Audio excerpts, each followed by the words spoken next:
There's a lot of discussion in this video about factoring. While some methods for factoring are used, how those methods work is not discussed. It is assumed that the viewer understands how to factor. What is discussed is how to determine whether a quadratic can be factored or not. One of the dilemmas that we often come across when dealing with trinomials is the question of, will it factor? The ultimate reason that we factor is to solve a trinomial using the zero factor property. Hornsby, Lyle, and Roxwald point out in A Graphical Approach to Precalculus with Limits that the zero factor property is only useful when a quadratic can be factored, as they say, quote, easily. Which quadratics can be factored easily is a matter of debate, perhaps, and the question of using the zero factor property versus other common methods, such as completing the square or the quadratic formula, is up to the particular problem solver. But in some cases, completing the square or the quadratic formula require complicated calculations that can often go wrong. In my opinion, factoring to solve a quadratic is the best way to go if you can. That is, if the quadratic is not prime. Lyle, Hornsby, and McGinnis in Intermediate Algebra define a prime polynomial as a polynomial that cannot be factored.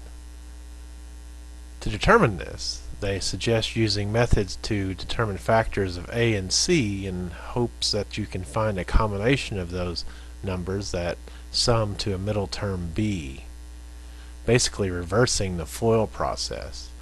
And if there are no such numbers, the trinomial is prime. But wouldn't it be nice if there were a quick method to determine if a quadratic could be factored or not first, rather than trying all of that to finally determine that the trinomial is prime? Guess what? There is. Hornsby, Lyle, and Roxwald point out something very important about a certain part of the quadratic formula, the discriminant, that is, b squared minus 4ac.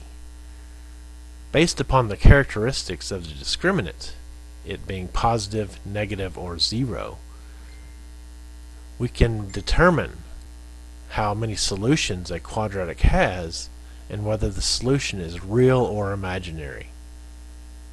We don't want to concern ourselves too much with that just yet. What we want to focus on is the additional point made in this chapter by Hornsby, Lyle, and Roxwald, that being the fact that if the discriminant is a perfect square, the trinomial can be factored. Let's look at a few examples. So we are asked to factor this trinomial. Alright, the first thing we would do, we would look at it and we'd see we had a leading coefficient of -1, so we'd factor out a -1. And then since our leading coefficient is not 1, one of the procedures for factoring is the AC method. And so basically we'd calculate AC, and that would be A is 10, C is -15, comes up to -150. Then the procedure is we would list all the factors of AC, and here we have them, and we would look for factors of AC that would sum up through some combinations of positive and negative to get the middle term 47. Just so happens we have it right here with 3 and 50. But listing the factors of AC can be a little tedious. So what we're looking for, before we even tried that, one thing we could do here is calculate the discriminant, which is b squared minus 4ac. So we plug in our b, our a, and our c into this equation, and we get 2,809. If we take the square root of that, we get 53. And that just shows that that is a perfect square.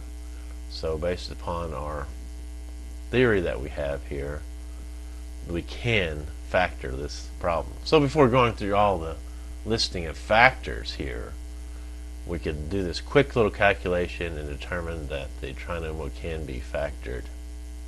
So once again, we have another example where we're asked to factor the trinomial. And typical procedures are that you would, since the leading coefficient is not 1, maybe we would use a method called the AC method, where we would calculate AC as in the previous example, which we get there. We get negative 286. Then we would list all the factors of AC. And we would look for factors of AC that sum up to the middle term. So this is a kind of a tedious part of the AC method, that is finding the factors of AC. And it can be a little frustrating when you come to a prime polynomial, because you may think, did I miss something? Did I miss a factor? Am I not doing something right? So you may be wondering what's going on, and determining whether or not it's prime or not could be a little frustrating. What I'm suggesting in this video is that you use the discriminant first. You do this discriminant calculation first to determine whether or not it's even worth trying to factor the trinomial or factoring that quadratic.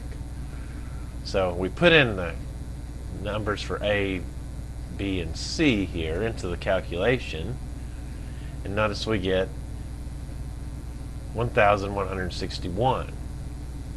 So the question is this a perfect square? So we use our calculator here, and we determine that the square root of 1161 is approximately equal to 34.0735, not a perfect square. So that means it cannot be factored. So if we were trying to solve this, we would not be able to use the zero product property or zero factor property, interchangeable terms there. We would have to use another method, and probably the easiest method to use in this particular situation would be the quadratic formula. So the point of this video is to suggest a method of making it easier to determine whether or not a certain quadratic can be factored. As demonstrated, calculating the discriminant first before doing any of the work can help with this, and perhaps make factoring and solving quadratics a much easier process.